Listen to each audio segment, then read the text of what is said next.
Abramos no livro de Atos, novamente.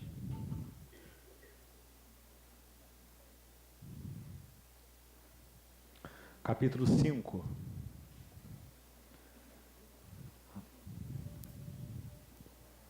Atos, capítulo 5.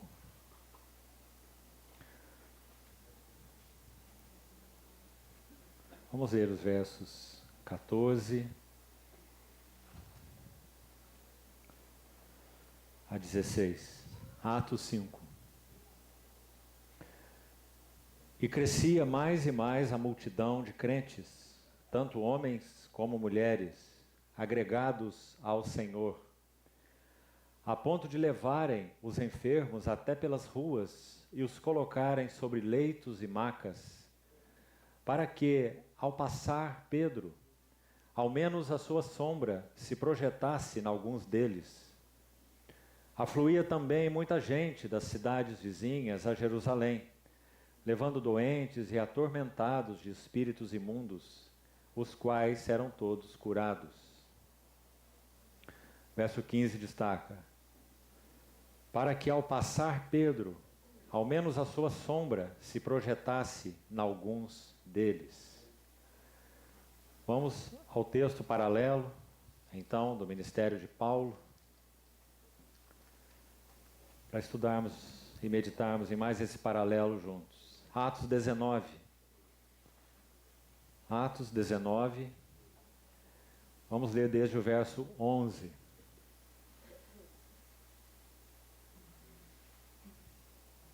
Atos 19, 11.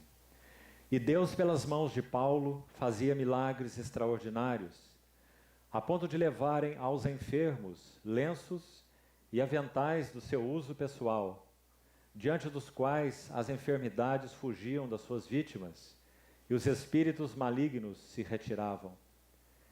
E alguns judeus, exorcistas ambulantes, tentaram invocar o nome do Senhor Jesus sobre possessos de espíritos malignos, dizendo: esconjuro-vos por Jesus, a quem Paulo prega. Os que faziam isto eram 7 filhos de um judeu chamado Seva, sumo sacerdote. Mas o espírito maligno lhes respondeu: conheço a Jesus e sei quem é Paulo, mas vós, quem sois? E o possesso do espírito maligno saltou sobre eles, subjugando a todos, e de tal modo prevaleceu contra eles, que desnudos e feridos fugiram daquela casa.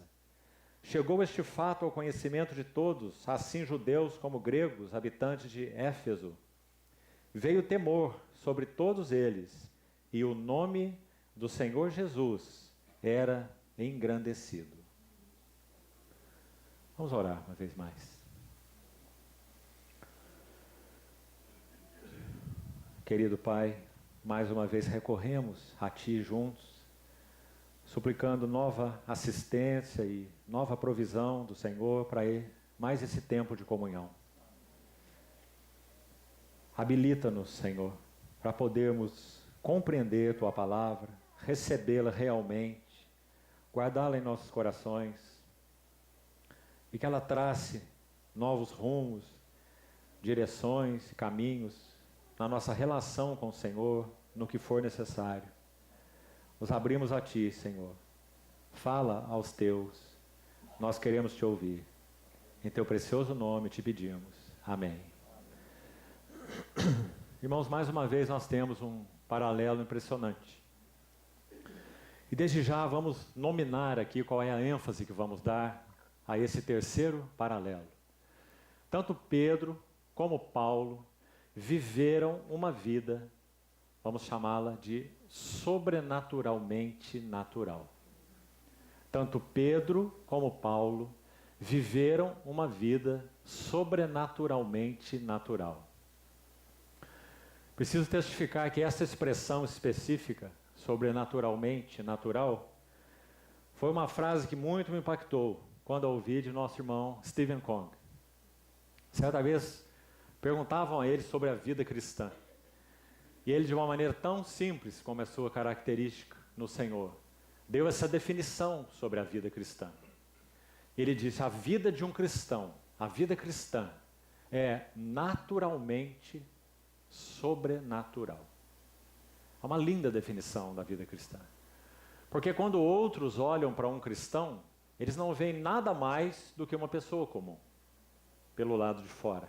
Apenas um homem, apenas uma mulher, apenas um jovem. Mas o fato é que há um tesouro nos vasos de barro. E que então a nossa vida, sim, é natural, nós não somos anjos, somos homens e mulheres que vivem vida comum. Como diz Tiago sobre Elias, somos sujeitos aos mesmos sentimentos. Mas por outro lado, há um tesouro sobrenatural nos nossos corações.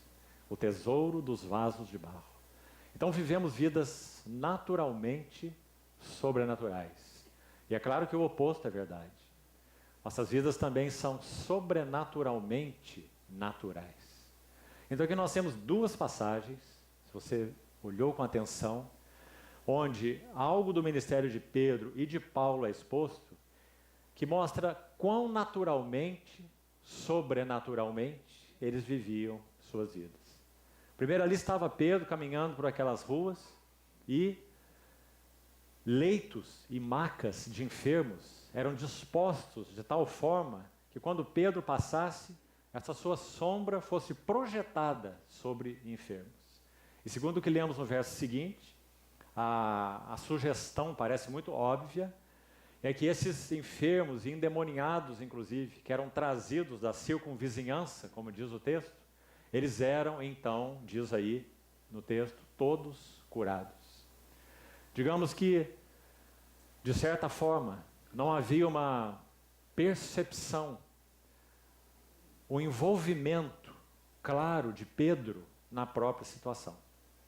A sombra de Pedro projetada sobre alguns deles. Não diz que Pedro impôs a mão sobre eles, não diz que Pedro orou por eles, não diz que Pedro exorcizou os demônios nessa passagem, mas simplesmente que a sombra de Pedro era projetada em alguns desses enfermos ou endemoniados. Um relato muito impressionante. E depois nós temos Atos 19, que acabamos de ler. Outro relato não menos impressionante e não menos natural que o primeiro. Ali estava Paulo. Nós sabemos que ele é natural de Tarso, da Cilícia. Nós sabemos pela história, os eruditos vão nos dizer, que muito provavelmente o pai de Saulo criava as famosas cabras de Tarso. Era uma região muito própria para a criação de cabras, muito próspera, inclusive, nesse tipo de atividade agrícola e comercial, as peles de cabras. E Paulo provavelmente aprendeu o seu ofício do seu pai. Ele fabricava tendas. Então, muito provavelmente com o couro das cabras, já que era essa a atividade da região. E sem dúvida, Paulo tinha suas mãos calejadas. Não há ninguém que trabalhe com couro fazendo tendas que não tenha suas mãos calejadas. É um duro trabalho. Costurar, cortar, perfurar aquele couro. Então, assim Paulo aprendeu o seu ofício e assim trabalhava. O que nós vemos em Atos 19 é que lenços e aventais do seu trabalho comum. Paulo usava esses lenços e esses aventais para o seu trabalho. Então, é dito que esses lenços e aventais eram levados e eram postos diante de enfermos e essas enfermidades, então, eram curadas. E a mesma coisa com relação a endemoniados. Então, nós vemos outro claro paralelo. Essas duas vidas, desses dois despenseiros, vivendo, então, uma vida tão natural quanto sobrenatural. E essa é uma outra marca que deve caracterizar as nossas vidas cristãs. Somos pessoas comuns. Mas, amados irmãos, o sobrenatural da nossa relação com Cristo tem se evidenciado em nossas vidas? Claro que estamos usando esses textos como princípios. Nós não estamos dizendo que as mesmas coisas devem ocorrer conosco, com nossos lenços, com nossos aventais ou com a nossa sombra, no caso de Pedro. Mas estamos sim aplicando o princípio.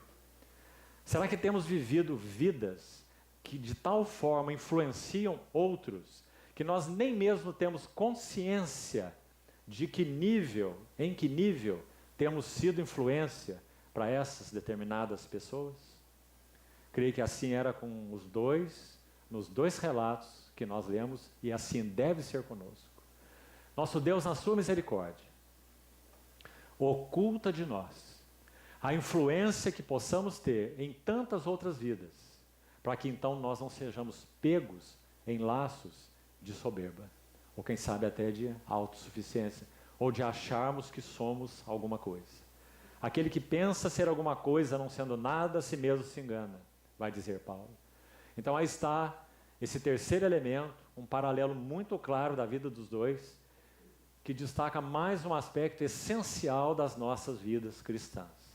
Nós deveríamos viver vidas tão simples, tão naturais, tão singelas, mas de tal forma tão sobrenaturais, tão intensas, tão profundas na relação de proximidade com o nosso Senhor, que então essa influência fosse um extravasar de nossas vidas para a bênção de outros. Nós vamos ver alguns textos em que isso é explicado de uma maneira muito clara, mas antes eu queria citar um versículo de Oséias para os irmãos. Oséias capítulo 14, verso 5, um verso bastante impressionante, que mostra que a nossa vida cristã, para que tenha esse efeito de influência sobre outros, ela tem que conter esse elemento de raízes profundas, de vida oculta, vida secreta diante do Senhor. Então, se você abrir aí em Oséias 14 e ler o versículo 5, ele diz assim: serei para Israel como orvalho. Oséias então está falando o nome do Senhor. Esse orvalho que desce do céu, fonte de toda a vida, é o próprio Deus para o seu povo. Então ele está dizendo: eu serei para Israel como o orvalho. Daí vai proceder a sua vida. Eu que rego Israel, eu que dou vida para o meu povo Israel. Serei para Israel como orvalho. Agora continue lendo o texto e você vai ver que lindo e que impressionante. Não existe nenhum catálogo botânico uma planta como essa que foi descrita aí. Porque é dito que esse Israel, então, esse povo do Senhor, ele floresceria como lírio. Então, digamos, da terra para cima, a simples e despretensiosa vida de fé. Isso, por um lado, é o cristão. Uma simples e despretensiosa vida de fé. O justo viverá da fé. Tão frágil. Isso é o que nós somos. Lírio, que hoje existe e amanhã é lançado no fogo. As palavras do Senhor. Que sois vós, na palavra de Tiago? Vós sois como neblina que o vento dissipa. Não é assim? Serei para Israel como orvalho. Ele florescerá como lírio. Tão singelo, tão delicado, tão frágil, mas por outro lado, tão lindo, não é? Tão branco, tão puro. Agora, essa planta, na sua descrição, continua assim: ele lançará raízes como cedro do Líbano. Então podemos imaginar essa planta, que interessante. É dito aí então na botânica que o cedro do Líbano, um cedro adulto, chega a ter 120 metros de raízes. Pode imaginar? É impossível que se derrube um cedro. Nenhuma tempestade, nenhum tufão vai arrancar um cedro. Derruba uma casa, mas não arranca um cedro. 120 metros de profundidade. Vida oculta. Raízes. Amados irmãos, parece que muitas vezes nossa vida com o Senhor se parece a um iceberg ao contrário. No iceberg, mais ou menos 1/7 da massa está visível, né? E 6/7 está oculto. Parece que nós vivemos uma vida de iceberg ao contrário. Nós temos 1/7 oculto e 6/7 aparentes. Somos muito aparecidos, né? Aparecidos e aparecidas, né? Como o Senhor quer realmente nos ensinar o segredo de uma vida secreta. Sabe, irmãos, o livro de Ruth? Só há 2 livros de mulheres na Bíblia, Ruth e Esther. O livro de Esther não menciona o nome de Deus em nenhuma passagem. Mas é um livro que tem a providência de Deus, a mão de Deus, os bastidores por todos os lados. E o livro de Esther não menciona a palavra amor em verbo. Então, em substantivo, perdão, apenas em verbo. Não menciona amor substantivo. Mas o amor está por todo o livro de Ruth. É o livro da relação de Cristo com a igreja, Boaz e Ruth. No capítulo 1, Ruth é uma moabita. No capítulo 2, Ruth é uma segadora, quando entra nos campos de Boaz sem saber. No capítulo 3, ela é descrita como Ruth, sua serva. E no capítulo 4, ela é Ruth, a esposa. Ela começa de uma moabita e termina como esposa de Boaz. No capítulo 3, nós temos um cenário na eira. A eira é o cenário. Quando Ruth está na eira e Boaz está contente com a sua grande colheita, dormindo, sossegado no seu monte de grãos, é dito que Ruth chega de mansinho e lhe descobre os pés. E é dito que quando Ruth lhe descobre os pés, Boaz lhe mostra o rosto. Porque ele acorda e pergunta a ela: quem és tu? E ela responde: sou Ruth, sua serva. Esse é um princípio espiritual. Na nossa vida de relação com o Senhor, quando nós descobrimos os seus pés, isso fala de vida secreta aos pés do Senhor. Então nós temos uma recompensa. Quando nos mantemos aos pés do Senhor, o Senhor sempre nos mostra o seu rosto. Mas quando nós perdemos os pés do Senhor, nós perdemos o seu rosto. Então, amados irmãos, quando Paulo escreve aquele lindo texto, em 2 Coríntios capítulo 2, sobre fragrância, ele diz assim: nós somos para Deus o bom perfume de Cristo. Nós somos para Deus o bom perfume de Cristo. Primeiro. Mas também ele diz: ele, por meio de nós, manifesta em todo lugar a fragrância do seu conhecimento. Não é maravilhoso, amados irmãos? Assim nós devemos ser. Mas qual é a chave para que isso aconteça? Uma vida aos pés do Senhor. Amados irmãos, Maria de Betânia, é narrado nos evangelhos apenas 7 visitas do Senhor a Betânia. 7. É certo que o Senhor pode ter visitado Betânia mais vezes. Provavelmente até o fez. Mas os evangelistas, pelo Espírito Santo, registram 7 visitas. Na primeira visita, Maria está quedada, Lucas 10, 38 a 42. Maria de Betânia está quedada aos pés do Senhor, ao ouvir-lhe os ensinamentos. Marta, que também amava o Senhor, e podemos dizer tanto quanto Maria, ela está ocupada com 12 homens, com o Senhor 13, possivelmente, todos estavam lá, naquela casa, nessa família querida. Quem sabe o discurso do Senhor se alongando, a Maria sossegada e a Marta pensando: temos 13 bocas de homens para alimentar. E a minha irmã está lá, tranquila, nos pés do Senhor, a ouvir os ensinamentos. Então ela fica como que alterada nos seus sentimentos. E o texto é muito interessante, de Lucas 10, 38 a 42. Ela como que repreende o Senhor nas suas palavras. Porque ela diz assim: mestre, não te importas que eu fique aqui a servir sozinha? Você vê se não te importas? Como se ela estivesse dizendo: mestre, ou você está exagerando no sermão, não dando o tempo que eu preciso para fazer o almoço, né? Ou então você devia pelo menos chamar minha irmã para vir, aí o assunto é de homem, você e seus discípulos. Manda minha irmã para a cozinha para nós fazermos comida para vocês. Mestre, não te importas que eu fique aqui a servir sozinho? Então você se lembra o que o Senhor disse: Marta, Marta, tu andas inquieta e preocupada com muitas coisas. Tua irmã escolheu a boa porção. Essa foi a palavra do Senhor. Não é exatamente melhor parte. É boa porção. E essa porção nunca lhe será tirada.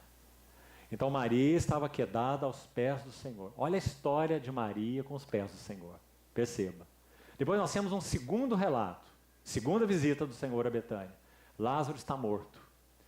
O Senhor recebe a notícia que João capítulo 11, é a segunda visita. o Senhor recebe a notícia que Lázaro, o amigo a quem ele ama, está doente. E o Senhor permanece no lugar onde está, você conhece a história, naturalmente falando, se atrasando para visitar o seu amigo, e quem sabe curar o seu amigo, né? Então o seu amigo morre. Quando o Senhor chega na aldeia de Betânia, ele já está enterrado e é um defunto de 4 dias, né? Aliás, Lázaro é uma figura muito interessante, é o amigo do Senhor, que o Senhor amava mudo, porque não tem nenhuma palavra de Lázaro nos evangelhos, né? Nada, nem uma palavrinha de Lázaro. Queríamos até ouvir a voz de Lázaro, mas não conseguimos, porque Lázaro não precisava falar. Nós conhecemos ex-marido, ex-esposas, ex-presidente, mas ex-defunto nenhum de nós conhece. E Lázaro era um ex-defunto. Então Lázaro, circulando pela rua, era um testemunho de quem era o seu Senhor, Senhor Jesus. Então quando Lázaro está no túmulo, Maria está chorando. E Nosso Senhor é avisado, e então vem até a aldeia de Betânia. O que acontece? Primeiro Marta vai até Jesus e tem aquele diálogo com Jesus. Se o Senhor estivesse aqui, meu irmão não teria morrido. Aí o Senhor fala sobre a ressurreição. Ela fala, eu sei que ele vai ressuscitar. Na ressurreição do último dia. Marta é interessante, né? Ela cria no Jesus de ontem. Se estivesse aqui ontem, não teria morrido. E cria no Jesus do último dia. Mas não cria no Jesus de hoje. Aquele que é o mesmo ontem, hoje, o será para sempre. Então o Senhor disse, eu sou a ressurreição e a vida. E então o Senhor, esse diálogo ocorre ali fora da aldeia. Marta vai encontrá-lo. E então o Senhor vem com Marta e vai chegando no lugar onde estavam pranteando Lázaro. E agora é a vez de Maria. E Maria vai de encontro ao Senhor e o que ela faz? Se lança aos pés do Senhor. Maria conhece esses pés. Se lança aos pés do Senhor. E o Senhor tem algumas palavras para Maria. E ele ressuscita Lázaro. Terceira visita. Está no capítulo seguinte, João 12. Sabe o que acontece ali? Nosso Senhor está sendo procurado como um bandido comum. Eles escrevem um edital e anunciam por toda a região que quem o visse o denunciasse, para que ele fosse preso, como caçando um bandido. E Nosso Senhor sabe que não era chegada ainda a sua hora, mas estava a 6 dias da sua hora, 6 dias da cruz. Então o que ele faz? Ele faz um pequeno retiro. Se você ler o final de João 11, você vai ver que ele vai, na geografia ali, ele vai a mais ou menos 30 quilômetros a noroeste de Jerusalém, que é o deserto da Judéia, no deserto da Judéia. Uma cidadezinha, uma aldeiazinha chamada Efraim. E o Senhor faz um retiro de uns dias ali. Então, quando esse retiro, no tempo do Senhor, é concluído, então ele vai para Jerusalém. É sua última ida. E, antes de chegar em Jerusalém, ele vai para Betânia. Passa na aldeia de Betânia. E vai para a casa de Marta, Maria e Lázaro. Lá está o Lázaro ressuscitado, e lá estão Maria e Marta. Então, há uma ceia que é preparada para o Senhor. Porque segundo o registro do capítulo 11, eles não tiveram nem tempo de agradecer ao Senhor por ter ressuscitado Lázaro. Porque o Senhor ressuscita Lázaro, pede que eles tirem as faixas dele e some. E se esconde. E no capítulo 12 ele aparece saindo do retiro de Efraim, ele vai para a casa de Betânia e lá existe uma ceia. O que acontece nessa ceia? Lá está Maria de novo. Maria toma o seu frasco, que em si já era precioso, era um frasco importado, de uma pedra chamada alabastron, que vinha do Egito, por isso o vaso de alabastro. E dentro havia um nardo que Marcos registra no Evangelho, no capítulo 14, que não era apenas precioso. Marcos usa a palavra preciosíssimo. Preciosíssimo. Que nós sabemos pela tradição, é algo tão lindo, amados irmãos, tão doce. Essas mulheres reservavam para o dia das suas núpcias. E quando iam para o quarto de núpcias com seus esposos, elas levavam o seu frascozinho pendurado normalmente em um colar. E ali quebravam o vaso que tinha já o seu gargalo estriado, para que se quebrasse no lugar certo. Quebravam o vaso de alabastro e esparramavam o perfume pelos lençóis e pelo ambiente, para que eles tivessem uma linda noite de núpcias. Essa era a expectativa da noiva. E Maria tinha o seu frasco para esse dia. Quando o Senhor entra em Betânia, 6 dias antes do seu padecimento, sabe o que seus discípulos estavam fazendo poucos dias antes? Perguntando para o Senhor quem iria sentar à sua direita e à sua esquerda na glória. Eles não compreendiam nada sobre os sofrimentos e angústias do coração do Senhor.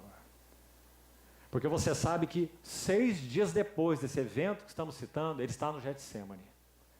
E no Getsêmani ele diz: minha alma está profundamente angustiada. E você acha que 6 dias antes ele estava em profunda alegria? Você acha? Ele está indo a última vez para Jerusalém. E ele sabe o que ocorrerá lá. Mas nenhum dos seus discípulos pode entender e ler o coração do nosso Senhor. Mas Maria sim. Então ela toma o seu vaso de alabastro, quebra, e você tem que ler os relatos combinados de Mateus 26, Marcos 14 e João 12, para você não se confundir. Então você vai ver que a sequência parece muito clara ser assim. Nosso Senhor estava abaixado em uma mesa sem cadeiras, como usava naquele tempo, uma mesa a meia altura, onde eles debruçavam com o cotovelo assim e encolhiam as pernas para o lado. Assim eles reclinavam sobre a mesa. Maria possivelmente veio por trás do Nosso Senhor, quebrou o seu frasco de alabastro com nardo preciosíssimo e ungiu tanto a sua cabeça quanto os seus pés, nos relatos combinados. E então seca os seus pés com os seus cabelos. Quando ela quebra o vaso de alabastro com um nardo preciosíssimo, o que ela está dizendo para o Senhor sem nenhuma palavra? O que ela está dizendo? Pedro escreve assim em 1 Pedro 2: para nós ele é a preciosidade. É isso que Maria está dizendo. Tu és para mim, Senhor, único. Tu és a preciosidade, minha preciosidade. Quando ela unge a cabeça do Senhor, o que ela está dizendo? Tu és minha cabeça, meu Senhor. Quando ela unge seus pés, o que ela está dizendo? Aí está Maria aos pés do Senhor pela 3ª vez, na 3ª visita.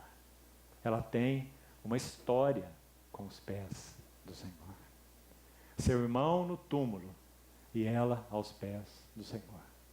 Agora o Senhor na mesa e ela aos pés do Senhor. Porque na primeira visita lá está o Senhor ensinando e ela aos pés do Senhor. Então ela unge com esse nardo os seus pés. Ela amava esses pés. E o que ela está dizendo? Eu sou a tua serva. Só o servo se coloca aos pés. Eu sou a tua serva. E quando ela enxuga os pés do Senhor com os seus cabelos, o que ela está dizendo?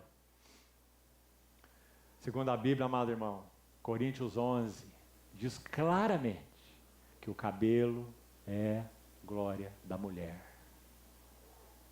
Então quando Maria enxuga os pés do Senhor com seus cabelos, ela está dizendo: tu és digno de toda a glória.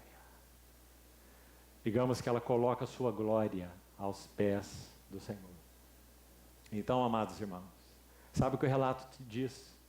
Que quando Maria fez isso, encheu-se toda a casa com o perfume do bálsamo. Amados irmãos, sem dúvida, o lar de Betânia é uma figura da igreja.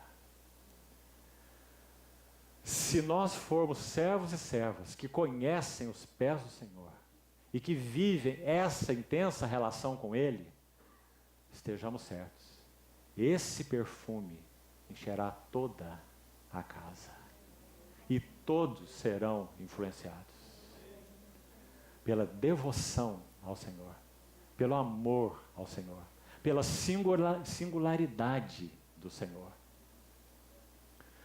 Robert Murray McCain, um pregador escocês, partiu para o Senhor com 29 anos de idade. Foi um dos grandes pregadores da história da igreja, Robert Murray McCain. Ele escreveu assim em seu diário uma vez: nenhum homem pode ser um ministro fiel e fervoroso de Cristo enquanto ele não desistir inteiramente de atrair os ouvintes a si mesmo e buscar atraí-los somente a Cristo. Enquanto ele não estiver pregando somente por amor a Cristo. Esse tremendo pregador partiu para o Senhor com 29 anos de idade. Mas ele já conhecia o significado do que é ser para o Senhor e os pés do Senhor. Então, amados irmãos, qual é o segredo? Para que a casa do Senhor se encha do bálsamo, do perfume do bálsamo. Que cada uma das nossas vidas tenha uma história com os pés do Senhor. Uma história pessoal. Ninguém pode te colocar aos pés do Senhor. Você precisa encontrar os pés do Senhor e ali permanecer. Mas não há lugar mais seguro nesse universo. O lugar mais traiçoeiro desse universo são as nossas mãos. E o lugar mais seguro são os pés do nosso Senhor Jesus. Então, queridos irmãos, se vamos a 2 Coríntios, capítulo 2, vamos ver como Paulo registra isso nessas palavras tão preciosas. 2 Coríntios, capítulo 2, vamos ler a partir do verso 14.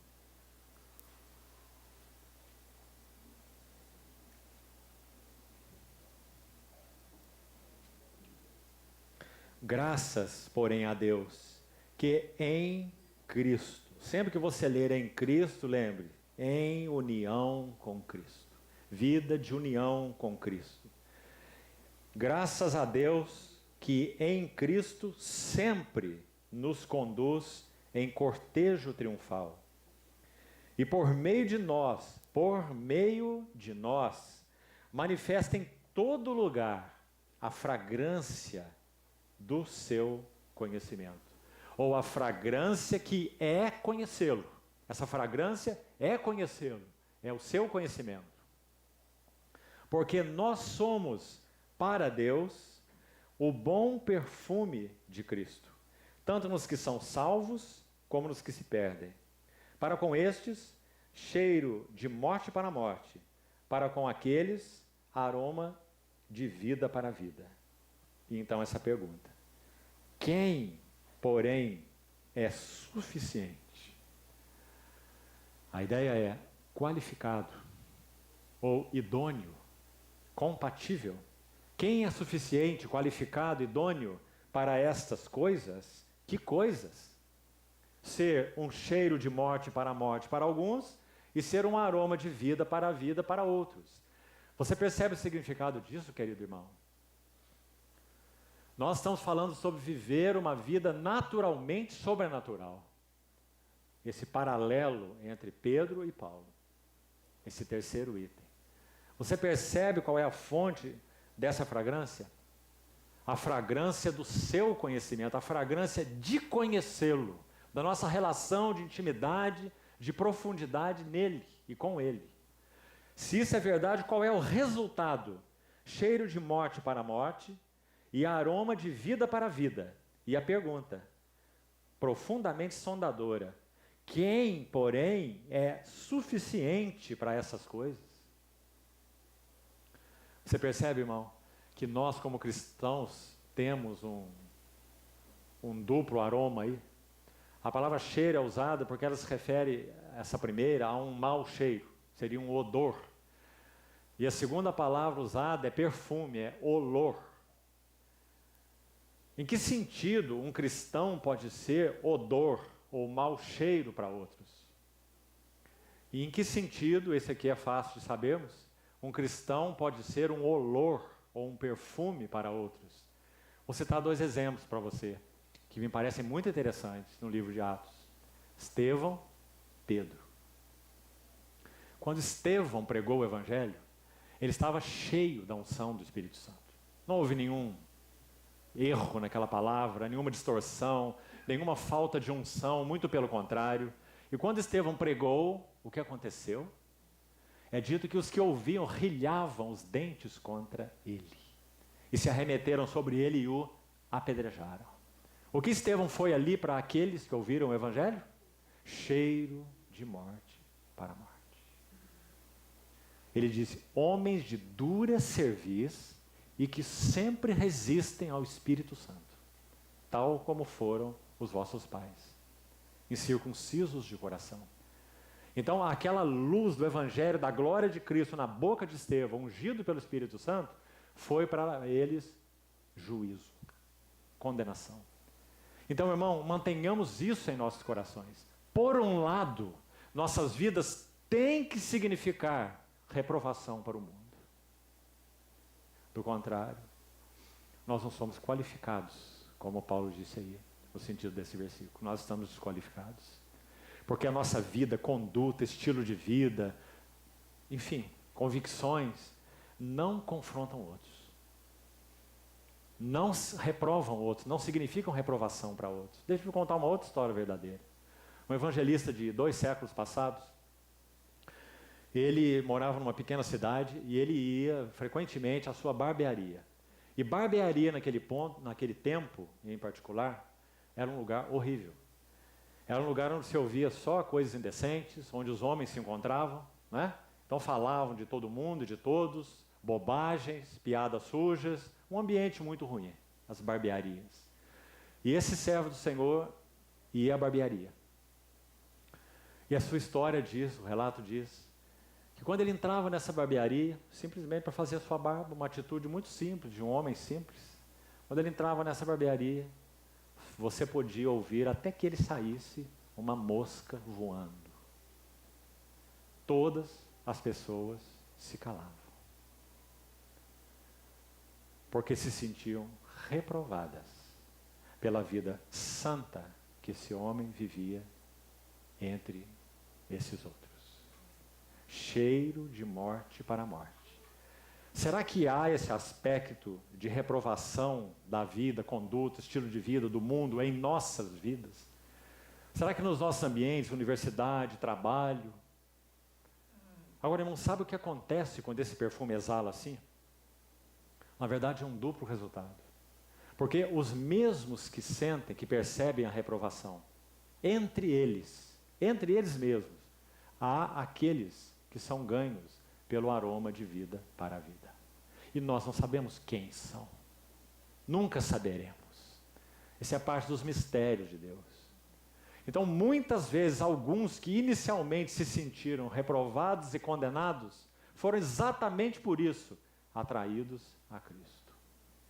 E os que inicialmente respiraram um cheiro de morte para a morte, passam a respirar um aroma de vida para a vida. E se rendem ao Senhor. Então, quando nós vemos a pregação de Pedro, o que nós vemos? Mesmo Espírito, mesma unção, mesmo Evangelho, mesma sabedoria e mesma graça. E quando Pedro prega, aroma de vida para a vida. 3.000 almas se converteram. Nenhum deles rilhou os dentes contra Pedro. Nenhum deles apedrejou Pedro. É dito que eles foram compungidos no seu coração. A ideia era de uma espada rasgando a carne. Ao ouvirem isso, compungiu-se-lhes o coração. E eles disseram, que faremos, irmãos? A pergunta que citamos na sessão anterior, vocês se lembram? Fizeram para Pedro também. Foi o primeiro que ouviu essa pergunta. Como, e agora, Pedro? Que faremos com isso que ouvimos? E Pedro disse, arrependei-vos. Cada um de vós seja batizado em nome de Jesus Cristo, para a remissão dos vossos pecados. Recebereis o dom do Espírito Santo. E tivemos lá uma fila de 3.000 pessoas para serem batizadas. Aroma de vida para a vida. Quem é suficiente para essas coisas? Então, amados irmãos, aí está o terceiro paralelo. Nós fomos chamados para viver uma vida naturalmente sobrenatural. Porque é isso que nós somos, graças ao Senhor. Então, que haja em nós espaço aberto pelo nosso amado Senhor, para que realmente vivamos vidas aos seus pés. Nós, na verdade, não temos nem que qualificar esse perfume. Será que aqui está sendo odor e ali está sendo olor? nós não temos a menor preocupação. Quem qualifica isso é o Espírito Santo. Nós apenas vivemos nossa vida, me permita dizer assim, projetando a nossa sombra aqui e permitindo que os aventais sejam usados ali. Compreendeu? Hoje em dia você sabe o que tem sido feito aí na mídia, não é? O pregador sobe naquele púlpito assim, começa a falar todas aquelas coisas. E tem uns que tiram o lenço mesmo. Tira o lenço do paletó, limpa o suor assim e joga para o povo. Tem outros que jogam o paletó também. Não é assim? Essas coisas que vemos aí, não é? Parece, irmão, pelo texto de Atos 19, que Paulo não estava nem consciente. Acho que ele ia trabalhar no dia seguinte e falava, está faltando um avental aqui. Não é? E o avental tinha sido levado. E o avental era suficiente para curar enfermos, para expulsar demônios. E você viu o que diz o relato de Atos 19. 7 filhos de um judeu chamado Seva ficaram tão impressionados com isso, dizendo, aqui tem um poder que nós queremos para nós. Então nós sabemos que esse Paulo é um servo de Cristo e o que ele faz é em nome de Cristo. Então está muito fácil. Nós vamos expulsar demônio assim, eu te esconjuro, em nome de Jesus, a quem Paulo prega. Que ignorância deles, né? E eles ouviram o que precisavam ouvir. Na verdade, aquele espírito imundo, aquele demônio, falou através do endemoniado, dizendo, eu conheço Jesus. Mas também ele disse, eu sei quem é Paulo. Que impressionante, irmãos. Então ele diz, mas vós, quem sois? Então é dito que esse endemoniado se arremete sobre eles, rasga a roupa deles, e eles saem desnudos, desesperados. Porque o nome de Jesus não é uma vara mágica, e nenhum servo que não seja qualificado pode realmente expressar esse poder e essa virtude derivada da relação com o Senhor Jesus. Mas, amados irmãos, inclusive os demônios sabem, os que têm e os que não têm essa realidade. Eu sei quem é Paulo. E como que Paulo se descreve? Nós somos fracos nele. Por outro lado, em mim, Cristo fala. Eu sei que de mim mesmo eu nada sou, porém Cristo é tudo. Que paradoxo mais maravilhoso é a vida cristã. Então, irmãos, que o Senhor nos fale também nesse assunto. E peçamos ao Senhor que nos auxilie quanto a esse apurar dessa fragrância. Mas o belo nisso tudo é que realmente nós não temos que nos ocupar da fragrância. Nós temos que nos ocupar da fonte da fragrância. Se estamos aos pés do Senhor, a fragrância é inevitável. Louvado seja o Senhor por isso. Então, vamos para a quarta marca. Quarto paralelo. Atos 9. Primeiro, então, uma passagem sobre Pedro agora. Atos 9. Vamos ler do verso 36. Gostaria muito que você prestasse atenção nesse lindo relato. Atos 9, 36. Aqui então a história é com Pedro primeiro. Havia em Jope uma discípula por nome Tabita. Nome este que traduzido quer dizer Dorcas. Então essa discípula se chama Tabita no aramaico e Dorcas no grego. As duas línguas eram faladas, né? Então a mesma Tabita é a Dorcas e os dois nomes, Tabita no aramaico e grego e Dorcas no grego, tem um significado muito bonito. Gazela. E segundo Abacuque, capítulo 3, gazela é uma figura de vida nos planos altos. Vida nos lugares elevados. Dorcas, a gazela, era ela notável pelas boas obras e esmolas que fazia. Ora, aconteceu naqueles dias que ela adoeceu e veio a morrer. E depois de a lavarem, puseram-na no cenáculo. Como Lida, cidade vizinha, era perto de Jope, Ouvindo os discípulos que Pedro estava ali, enviaram-lhe 2 homens que lhe pedissem: não demores em vir ter conosco. Pedro atendeu e foi ter com eles. Tendo chegado, conduziram-no para o cenáculo, e todas as viúvas o cercaram, chorando e mostrando-lhe túnicas e vestidos que Dorcas fizera enquanto estava com elas. Mas Pedro, tendo feito sair a todos, pondo-se de joelhos, orou. E voltando-se para o corpo, disse: Tabita, levanta-te. Ela abriu os olhos e, vendo a Pedro, sentou-se.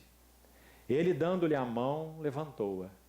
E chamando os santos, especialmente as viúvas, apresentou-a viva. Isso se tornou conhecido por toda Jope, e muitos creram no Senhor. Pedro ficou em Jope muitos dias, em casa de um curtidor chamado Simão. Antes de comentarmos qualquer coisa sobre esse texto, vamos ver o paralelo agora, então, no ministério de Paulo. Vamos a Atos capítulo 20.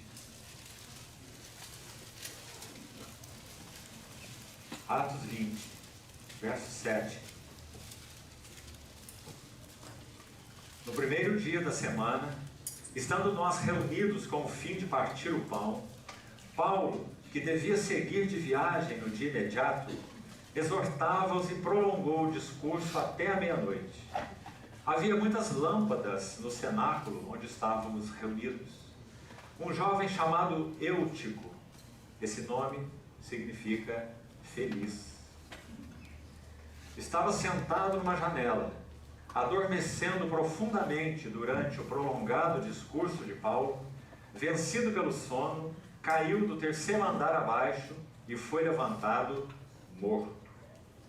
Descendo, porém, Paulo inclinou-se sobre ele e, abraçando-o, disse: não vos perturbeis, que a vida nele está.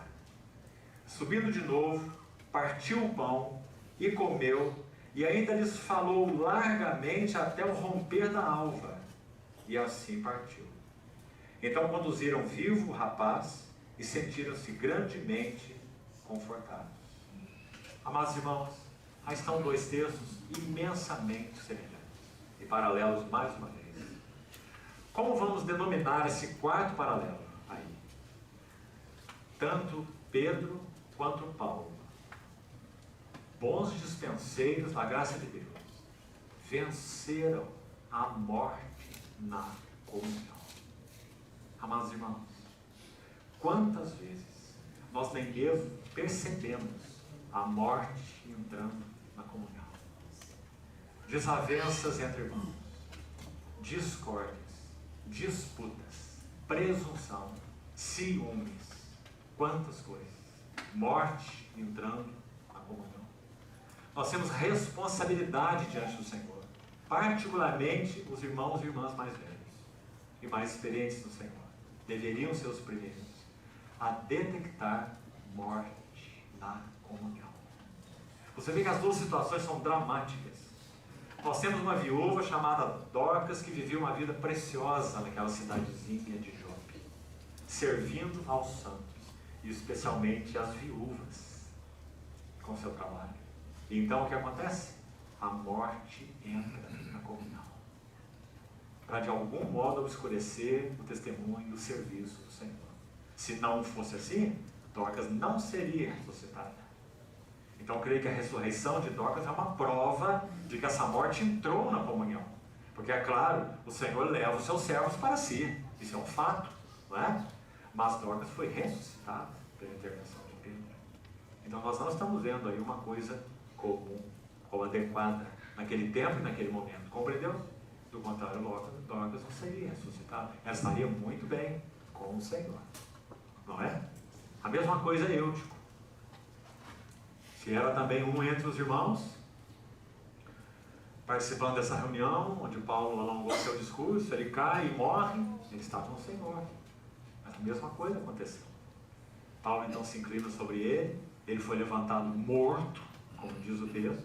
Mas nós não temos aí um desmaio, não, né? Dorcas morreu, Eutico morreu.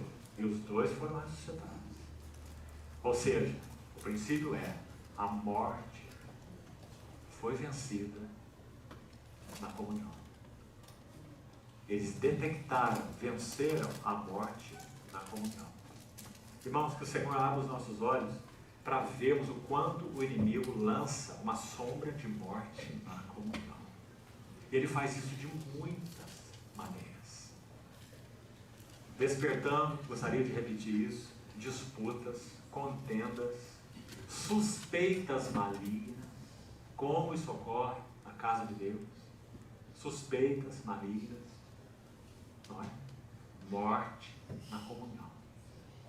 Graças ao Senhor por esses dois dispenseiros, que detectaram a morte na comunhão, mas não só isso.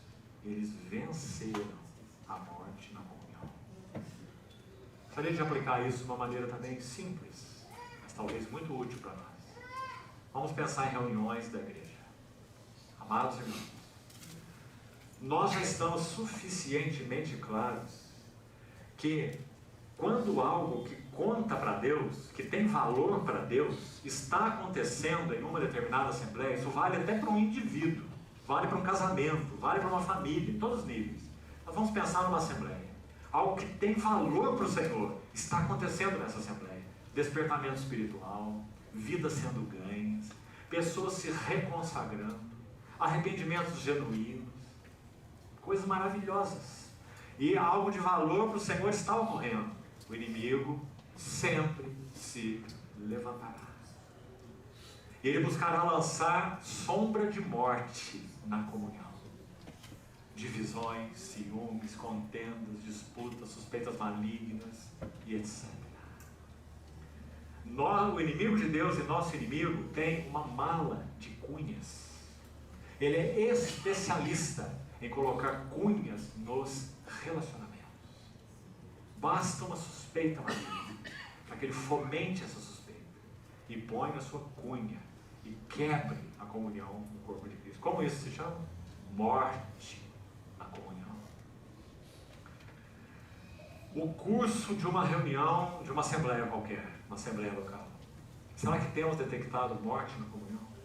Quantas vezes o inimigo se levanta no partir do pão, porque ele quer lançar morte na comunhão e tornar aquilo apenas uma celebração, sem nenhuma realidade espiritual, desviando nossos corações, desvirtuando o sentido, ofuscando a realidade espiritual, às vezes levantando, que seja irmãos ou irmãs mais novos,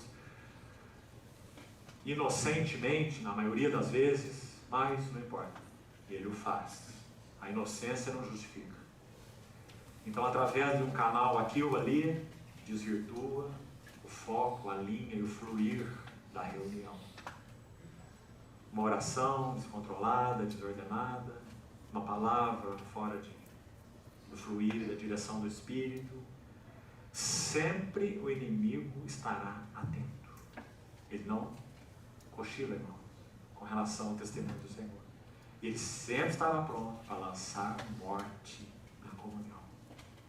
E no compartilhar da palavra, quando a palavra é aberta para compartilhamento, quão sensíveis precisamos ser. Quantas vezes entra de novo a morte na comunhão, não é?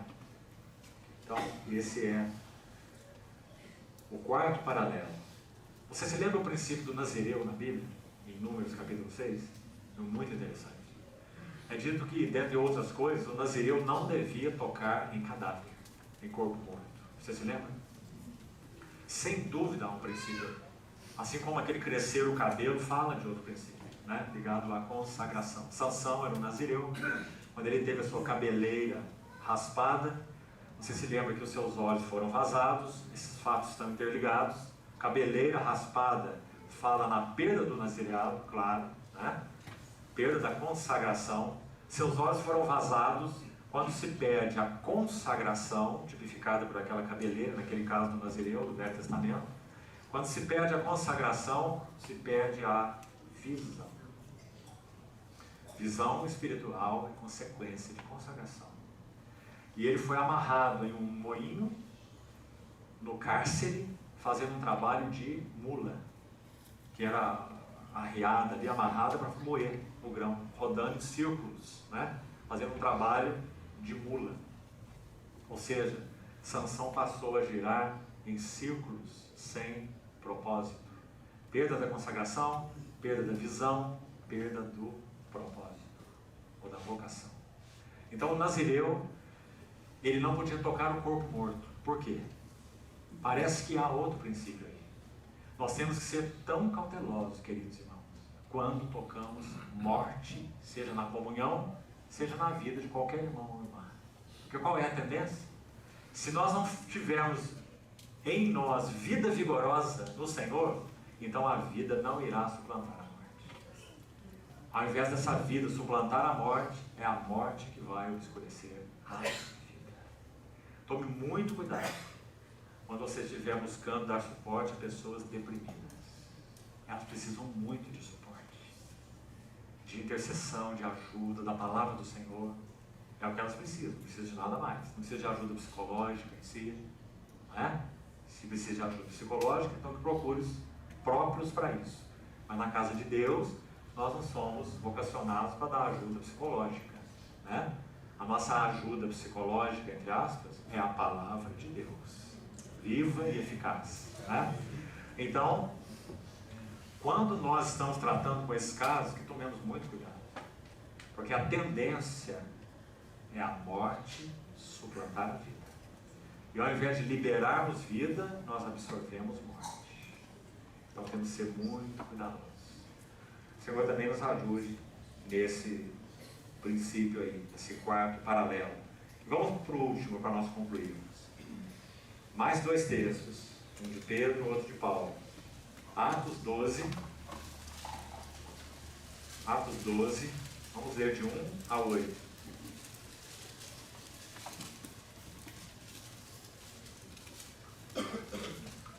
Atos 12, de 1 a 8. Por aquele tempo mandou o rei Herodes prender alguns da igreja para os maltratar, fazendo passar ao fio da espada a Tiago, irmão de João.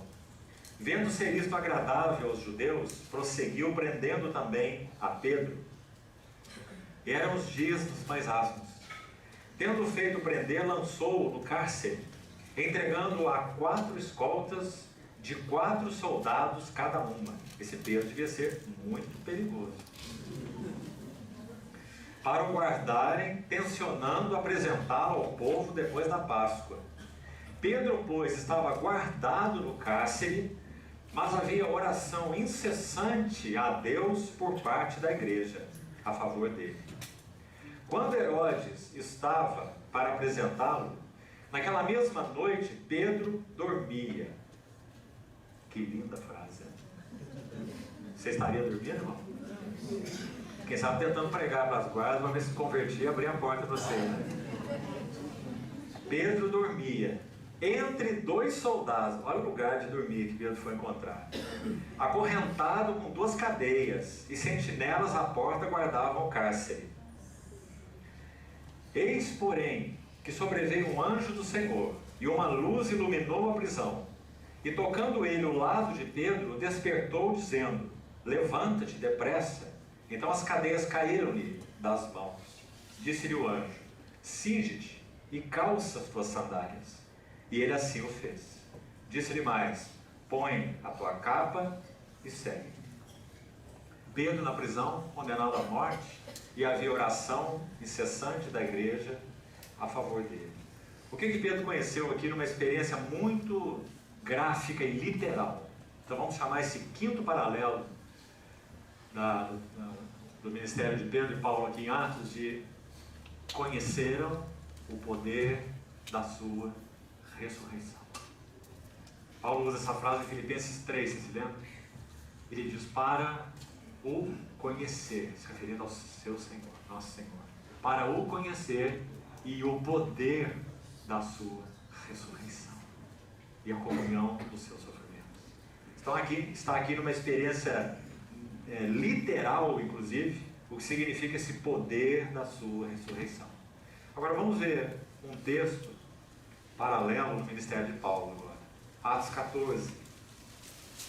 Atos 14. Vamos ler desde o verso 19. Sobrevieram, porém, judeus de Antioquia e Icônio, e instigando as multidões e apedrejando a Paulo, arrastaram-no para fora da cidade, dando por morto. Rodeando, porém, os discípulos, levantou-se e entrou na cidade. No dia seguinte partiu com Barnabé para Derbe. E tendo anunciado o evangelho naquela cidade, feito muitos discípulos, voltaram para Listra e Icônio e Antioquia, fortalecendo as almas dos discípulos, exortando-os a permanecer firmes na fé e mostrando que através de muitas tribulações nos importa entrar no reino de Deus. Então você está vendo aí a situação paralela com Paulo. Paulo então é assediado por esses judeus, apedrejado, dado como morto. E é bom lembrar que os judeus eram especialistas em apedrejar. Acho que algo que eles nunca teriam dúvida é que se eles concluíram o serviço ou não, né? Porque isso era uma prática deles. Então Paulo foi dado como morto, depois de apedrejado pelos judeus. Nós entendemos que realmente Paulo morreu. Então diz que rodearam os discípulos, o rodearam, ele levantou-se e entrou na cidade. Como isso se chama? O poder da sua ressurreição. Agora vamos ver um pouquinho do que ele diz sobre isso. Abra, por favor, em 2 Coríntios, capítulo 1, para compreendermos mais esse último paralelo. Vamos ver desde o verso 3. Bendito seja o Deus e Pai do nosso Senhor Jesus Cristo, o Pai de misericórdias e Deus de toda consolação. A palavra que ele usa aqui é paraclesis, de onde é derivado o nome paráclito, como usamos em português, né? Se referindo ao Espírito Santo, paracaleu. O Deus de toda paraclesis, toda consolação.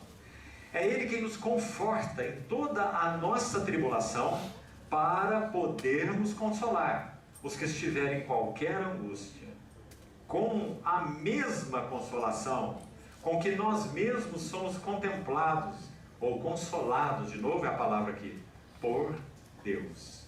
Porque assim como os sofrimentos de Cristo se manifestam em grande medida a nosso favor, assim também a nossa consolação transborda por meio de Cristo. Mas, se somos atribulados, é para o vosso conforto e salvação. Se somos confortados, é também para o vosso conforto. Tocamos no princípio envolvido nesse versículo 6, na primeira sessão, vocês se lembram? Quando lemos Filipenses 1, para o vosso progresso e gozo na fé. Como Paulo entendia ser seu ministério, né? Aqui ele está dizendo, toda a tribulação que eu passo, nós passamos, se referindo a ele e os seus companheiros mais próximos, né? É para o vosso conforto. E todo o conforto que nós recebemos, consolação de Cristo, também é para o vosso conforto. Ou seja, tudo que nós vivenciamos, nós não vivenciamos para nós, nós vivenciamos para vós. Que preciosa vida, que precioso serviço. Vamos seguir. A nossa esperança a respeito de vós está firme, sabendo que, como sois participantes dos sofrimentos, também o sereis da consolação. Agora preste atenção nos versos 8 e 9. Porque não queremos, irmãos, que ignoreis a natureza da tribulação que nos sobreveio na Ásia, porque foi acima das nossas forças, a ponto de nos desesperarmos até da própria vida. Contudo, já em nós mesmos tivemos a sentença de morte. Para quê? Talvez que não é algo que tem uma finalidade em si negativa. Tivemos uma sentença de morte para que não confiemos em nós, e sim no Deus que ressuscita os mortos. Então, claro, irmão, Paulo está se referindo ao poder de Cristo, ressurreição. Poder da ressurreição de Cristo experimentada no ministério de Paulo. O que ele chama de sentença de morte? Há uma tradução alternativa, que se você pesquisar e estudar, vai ver que reflete bem o sentido do grego. E diz assim, nós estamos certos ou seguros que Deus está decidido a tratar conosco. Aqui na versão que eu estou lendo, já em nós mesmos tivemos a sentença de morte. Então, em outras palavras, Deus está decidido a tratar conosco. Tratar conosco em que sentido? No sentido de que não confiemos mais em nós. Você está vendo a primeira frase aí depois? Não confiemos em nós. Notou essa frase aí? Irmão, essa aí é a base de toda a nossa ineficácia no serviço cristão. É o quanto nós confiamos em nós. Inclusive no depósito que temos no Senhor. Inclusive na experiência que temos no Senhor. Nosso know-how espiritual. Não é? E o resultado disso? Nada. Inutilidade. Quanto da chamada obra de Deus tem sido feita na energia da carne. Então Paulo está dizendo, Deus tomou uma decisão. Ele vai tratar conosco. Ele está dizendo. E vamos lembrar, esse conosco se refere a ele e os seus companheiros mais imediatos. Agora, irmãos, que tenhamos ânsia nos nossos corações de pedir o mesmo ao nosso Senhor. Senhor, não detenha sua mão de minha vida. Não se deixe levar pelos meus trejeitos, pelos meus joguinhos, pelas minhas barganhas, pela minha malandragem. Senhor, não se deixe levar. Mantenha sua mão sobre mim. Então Paulo diz, Deus está decidido a tratar conosco. Que bendito tratamento, porque ele explicou qual é. Para que não confiemos em nós. E nós confiamos em nós. Irmão, se o Senhor nos tem dado a graça de ter recebido em tantos anos, isso é a experiência de tantos irmãos aqui, graças ao Senhor, ter recebido o depósito do Senhor, da palavra, de livros espirituais, tantos anos andando com o Senhor, que sejamos cuidadosos. O depósito espiritual não é garantia de utilidade no serviço ao Senhor. Se o Senhor não puder reutilizar esse depósito, se esse vaso não tiver fresta, então a fragrância não pode exalar. Sabe o que diz o Salmo 129, verso 3? Sobre o meu lombo lavraram os aradores, nele fizeram longos sulcos.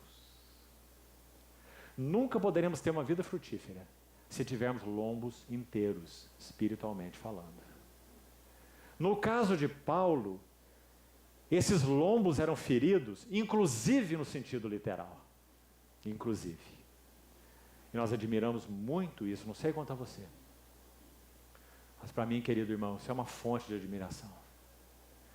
Ele escreve em 2 Coríntios 11 assim, 5 vezes recebi dos judeus uma quarentena de açoites, menos um. 195 chibatadas. E ele diz mais, 3 vezes fui fustigado com varas. E uma vez apedrejado. Isso significa que se Paulo estivesse aqui entre nós hoje e nos mostrasse as suas costas, nós íamos ver uma coisa horrível. Um homem rasgado de todos os lados. E as suas costas cheias de cicatrizes. Por isso ele escreve aos Gálatas assim, quanto ao mais, ninguém me moleste, porque eu trago no corpo as marcas do Senhor Jesus. Queridos irmãos, esse era o motivo da fragrância exalar da vida de Paulo. Agora você compreende que esse é um princípio espiritual, não é? Você não precisa necessariamente ter as suas costas rasgadas pelo nome de Cristo. Você pode ter. Se o Senhor tardar, quem sabe algum de nós terá. Mas o que importa aqui é o princípio espiritual.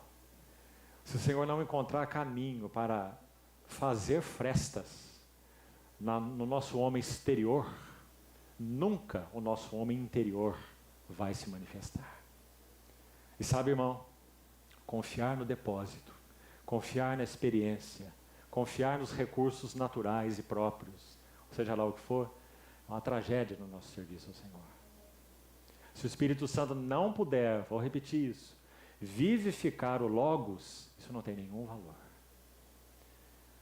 As nossas experiências, estritamente falando, só têm valor para nós. Por isso são pessoais. Elas só podem ter valor para outros se o Espírito Santo encontrar caminho através de nós nessas experiências. Você compreendeu a diferença entre uma coisa e outra? Nunca achemos que trabalho da cruz é sofrimento.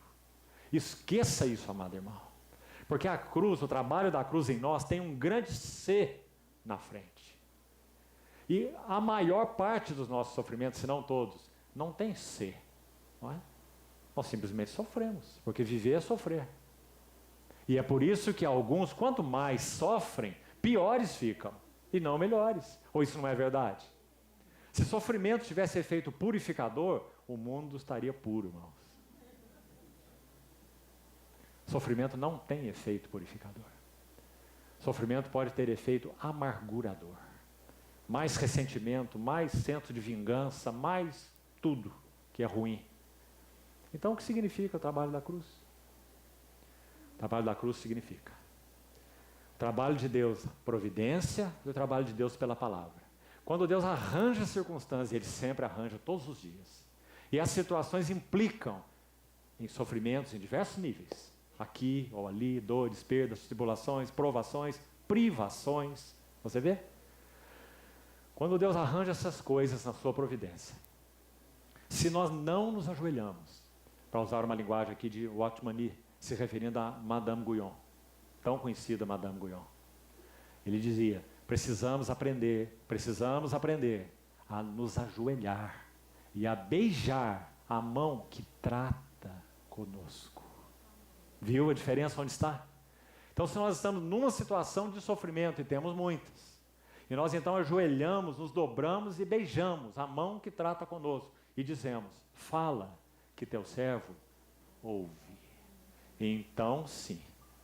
Então, o Senhor usa o sofrimento como parte do trabalho da cruz em nós. É muito diferente, irmão, uma coisa da outra. Então, o que determina se sofrimento é parte do trabalho da cruz em nós ou não, é a nossa reação diante do sofrimento. Compreendeu? A mesma coisa vale para a palavra de Deus. Se a palavra de Deus tivesse uma atitude, um efeito compulsório, a igreja já estaria gloriosa. Não é? Porque Deus nos tem dado a sua palavra. Se ela tivesse um efeito de rolo compressor nas nossas vidas, um efeito compulsório, a igreja já estaria transformada e gloriosa. Porque a palavra de Deus não tem, muitas vezes, o efeito que ela poderia ter em nossas vidas. Qual é a explicação? Hebreus 4:2. A palavra que ouviram não lhes aproveitou, porque não foi misturada, acompanhada com a fé naqueles que ouviram. Importa que nos agarremos com mais firmeza às verdades ouvidas. Então, ouvir a palavra simplesmente não é trabalho da cruz em nós. A nossa reação à palavra é trabalho da cruz em nós. Temos que dizer: sim, Senhor. O que o Senhor diz a respeito de ti e de mim é a verdade.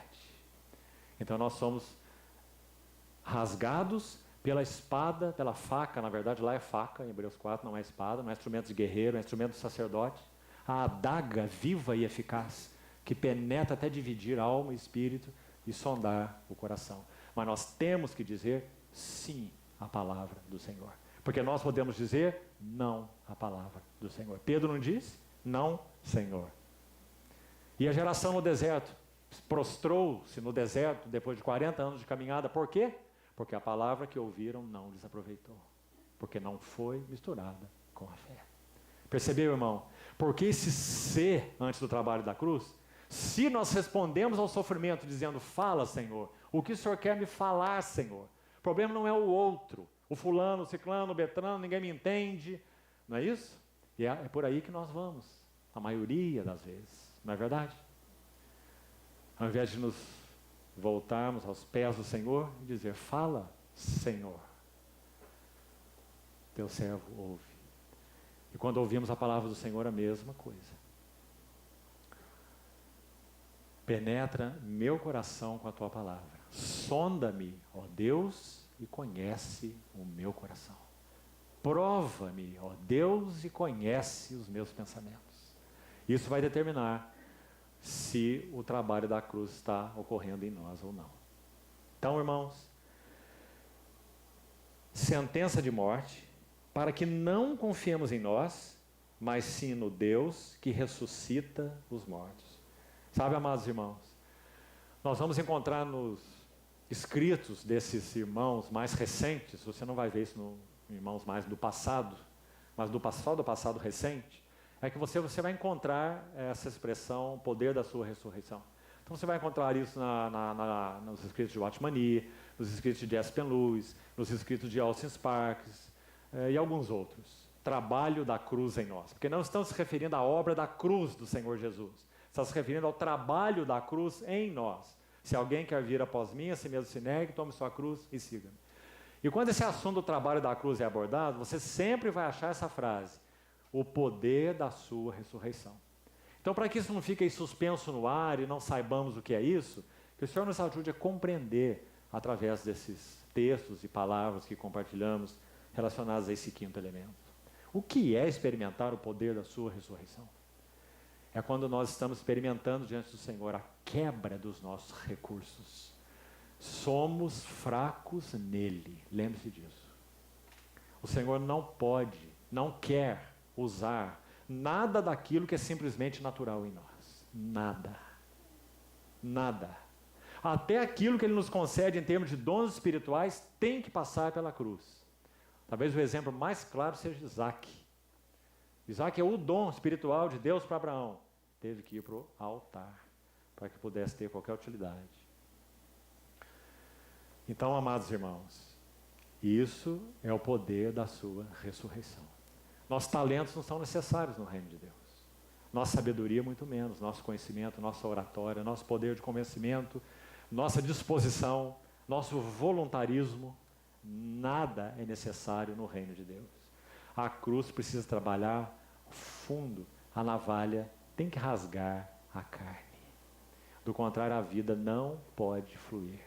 Agora, o que há de maravilhoso nisso é que aquilo que o Senhor concede em termos de talentos naturais, que naturalmente falando, então, não são úteis no reino de Deus, quando o Senhor encontra caminho para trabalhar a cruz em nós, então sim. Ele santifica o talento natural. Então aí sim, isso pode cooperar no reino de Deus. Assim como acontece com dinheiro.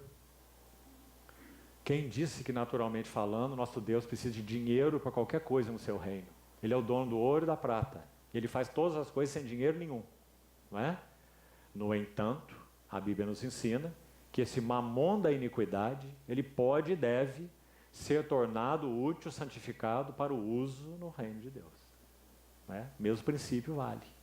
Não é assim? Bakht Singh, certa vez, ele estava exercendo seu serviço na Índia e eles recebiam missionários estrangeiros para pregar o evangelho na Índia. E a Índia passou por um avivamento espiritual de 5 anos seguidos. Imagina o que aconteceu lá. De 1934 a 1938. 5 anos de avivamento espiritual. Bakht Singh era um jovem ainda nessa época.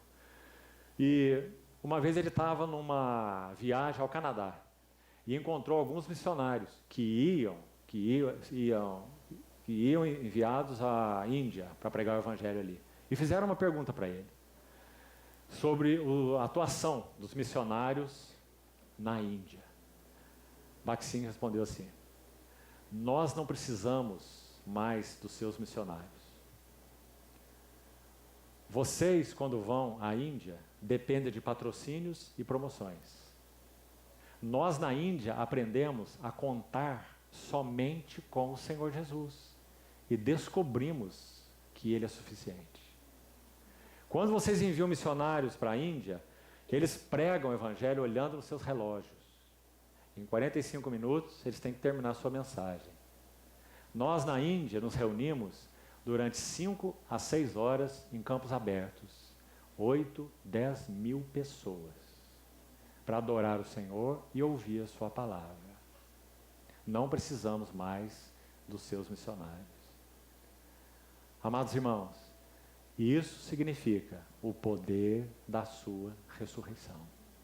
Se nós não tivermos de novo, queira o Senhor antes que Ele venha, um sopro vivificador do Espírito Santo nas nossas vidas e nas assembleias do Senhor, o que será de nós? Nós temos sido tão fracos, não é, amados irmãos? Parece que aquela palavra, a Filadélfia, realmente se aplica tanto a nós, não é? Mas não é no aspecto positivo, não. Nós somos Filadélfia, a Filadélfia louvada por Deus. Mas acho que devíamos atentar mais para o aspecto negativo ali. Quando o Senhor diz assim: tu tens pouca força. Isso caracteriza a igreja dos nossos dias. Nós temos tido muita pouca força nele. Porque nós não temos sido fracos nele. Compreende? Nós temos sido muito fortes. E o problema do Senhor é a nossa força. E a vantagem do Senhor é a nossa fraqueza. Porque isso realmente nos ensina o que é o poder da sua ressurreição. Então, queridos irmãos, esses são 5 paralelos na vida desses 2 dispenseiros. Sem dúvida, contém 5 lições muito importantes. Por favor, te peço humildemente, não lance essas anotações na sua gaveta. Gaveta não frutifica. Pegue as suas anotações e vá para o teu jardim de oração. E jogue essas sementes no teu jardim de oração, para que possa frutificar para o louvor da glória do nome do Senhor. Que possamos ser fragrância para Ele. Temos tido sim pouca força, mas pela misericórdia do nosso Senhor, nós não temos negado o seu nome. E também pela sua misericórdia, Ele tem mantido uma porta aberta diante de nós, não é verdade? Gostaria de terminar aqui, e até me lembrei disso agora mesmo, e vou terminar com isso. Você ouviu esse texto de Amós 8:11, que foi lido no início? Deixa eu te falar uma coisa sobre ele. Ele é um texto que tem ênfase de juízo. Leia o 10 e você vai ver. Então, cuidado, não tire versículos de contexto. Quando o Senhor falou para Laodiceia assim, eis que eu estou à porta e bato. Se alguém ouvir a minha voz, entrarei e cearei com ele e ele comigo. Ele está falando para uma igreja. E às vezes esse versículo é extraído daí e é usado para pregar o evangelho para ímpios. Não é? Quem ouvir a minha voz, eu estou à porta e bato. Tudo bem, você pode usar e pode pregar o evangelho para os ímpios com esse versículo. Só depois pega esse versículo e ponha no lugar dele. Porque o Senhor está falando para a igreja. Compreendeu o que eu quero dizer? Mesma coisa, Amós 8:11. Porque se você ler o 10 e o contexto todo do capítulo 8, você vai ver que o Senhor está julgando o seu povo. Porque o seu povo estava cultuando o Deus Moloque, a estrela Renfã, está lá no capítulo 5 de Amós. Aqueles deuses que eles cultivaram no deserto. E o Senhor os julga. Por isso, julgou no deserto e julga agora, dizendo, vocês fazem o mesmo que vossos pais fizeram, com o Deus Moloque, com a estrela Renfã. Veja Amós 5. Então, o que ele diz no capítulo 8, desse verso 11 que foi lido aqui? Eis que vem dias em que eu enviarei fome, mas não de pão, e sede, mas não de água, mas de ouvir as palavras do Senhor. Por quê? Porque ele retiraria as palavras dele do meio do seu povo. Esse é o contexto de Amós. Então, bem, nós podemos nos alegrar com Amós 11, tirando ele do contexto. Que o Senhor está enviando dias para nós, amém, que são dias em que tem havido muita sede, tem havido muita busca pela palavra do Senhor. Isso é maravilhoso. Eu tenho servido o Senhor há 40 anos e preciso dizer aos irmãos que nesses 5 anos isso tem sido muito diferente. Tem havido uma busca pela palavra do Senhor, pela comunhão com o Senhor, por renovo espiritual, tal qual, no meu caso, não o vejo há 40 anos. Isso é uma grande bênção. Me parece, amados irmãos, que é um último movimento de amor do Senhor, do seu trono, em direção à sua igreja. Um último movimento de amor, antes que ele venha. Ele está fazendo o último movimento e nos chamando, vem, vem, vocês são meus. Não há outro tesouro para vocês que não seja eu. Eu sou o manancial de águas vivas. Desistam das cisternas rotas. É isso que ele tem nos falado de modo geral, não é assim? E graças ao Senhor, isso é despertamento espiritual. Mas vamos lembrar, irmão, uma das formas do Senhor julgar um povo indolente, que negligencia sua palavra, que ouve a sua palavra só como música para os ouvidos, não é? Como era no tempo do Senhor. Vós sois como meninos que gritam, vocês tocaram flauta e nós não dançamos. Lembra o Senhor falando? Se nós temos esse coração, o que o Senhor faz? Amós 8:11. Eu retirarei de vocês a minha palavra, e vocês terão fome dela. e terão sede dela, mas não a acharão. Então que o Senhor tenha misericórdia de nós, para que nos nossos dias nós possamos dizer: Senhor, por tua infinita graça, nós temos encontrado a tua palavra. E o Senhor tem nos dado sede dela e fome dela, e tem matado a nossa sede, com teu pão e com a tua água. Irmãos, que essa porta aberta que ninguém pode fechar, seja mantida diante de nós. Porque os irmãos podem imaginar o que seria de nós, se o Senhor tardar, que dias nós viveremos. Olha para o lado, irmão, aí fora. Nós estamos vivendo uma coisa horrível. Uma boca de blasfêmia se abriu na terra contra o trono de Deus. Está dizendo para ele: não te conhecemos, não te queremos. Retire-se e deixe-nos viver nossa própria vida, a nossa maneira. Sabe o que a psicologia está dizendo hoje? A psicologia acadêmica, natural, que ensina nos consultórios? Você precisa encontrar a sua verdade.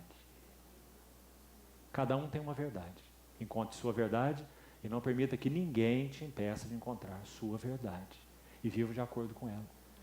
Se alimente como quiser, vista como quiser, pratique sexo como quiser. Você tem a sua verdade. Encontre-se uma boca de blasfêmia contra o trono de Deus, contra a glória de Deus.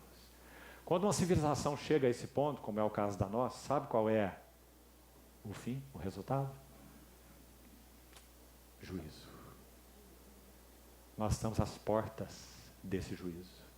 Em breve, amados irmãos, ele vai se tornar evidente. Mas o que nós estamos aguardando? Esse juízo? Nós, no nosso caso? Não. É tão lindo você ler Apocalipse com cuidado. Apocalipse 19 tem duas ceias. Duas ceias em Apocalipse 19. Uma é a ceia das bodas do Cordeiro, cuja esposa a si mesma já se ataviou. A outra é a grande ceia, onde os abutres comem a carne dos poderosos. Duas ceias. Uma é o que ocorrerá com o mundo, a outra é o que ocorrerá com a igreja. Nós estamos aguardando a ceia das bodas do Cordeiro. Que o Senhor mantenha o nosso coração fiel, irmão. Se não me engano, foi Jespen Lewis quem escreveu um cântico muito lindo sobre a vinda do Senhor, algo que ela tinha tão forte no seu coração. Jespen Lewis, uma das estrofes diz assim: que importa o mundo conturbado de tristeza e dor, se o conflito aqui na terra já está a terminar, e o príncipe da vida dará prêmio ao vencedor.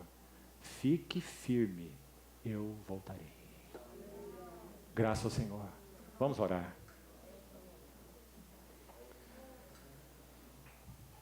Amado Pai Celestial, encomendamos as Tuas mãos, a Tua graça, a Tua palavra e essa comunhão dessa tarde. Senhor, por Tua misericórdia, continua falando ao nosso coração. Desperta-nos, Senhor, de qualquer letargia, de qualquer mornidão, de qualquer indiferença, de qualquer falta de arrependimento. Ajuda-nos, Senhor. Vem onde nós estamos, na Tua condescendência para conosco, mas não para ficar aqui no nosso nível, mas para nos elevar até onde o Senhor está. Assim te pedimos, Senhor. Retira-nos de qualquer estado que não confere com Teu coração. E, Senhor, nós te pedimos que o Senhor renove a cada manhã, nos nossos corações, um profundo maranata. Porque, Senhor, realmente, nossa expectativa não é nem mesmo que nós vivamos um avivamento espiritual nessa terra. Mais que isso, nós queremos viver essa realidade última e final, de entrarmos todos na ceia das bodas do Cordeiro. Ó noivo celestial, apressa-te, tem misericórdia de nós, tem misericórdia da Tua igreja, tem misericórdia dessa geração pervertida e corrupta. Ó Senhor, sustenta o testemunho da Tua igreja nesses dias do fim. Queremos realmente viver como luzeiros nesse mundo. Desperta-nos, Senhor, para Ti. Recupera nossas afeições, recupera a nossa devoção, Senhor. Sê para nós único, precioso, como és em Ti mesmo. Assim te pedimos, agradecidos, Senhor. Em nome do Senhor Jesus. Amém.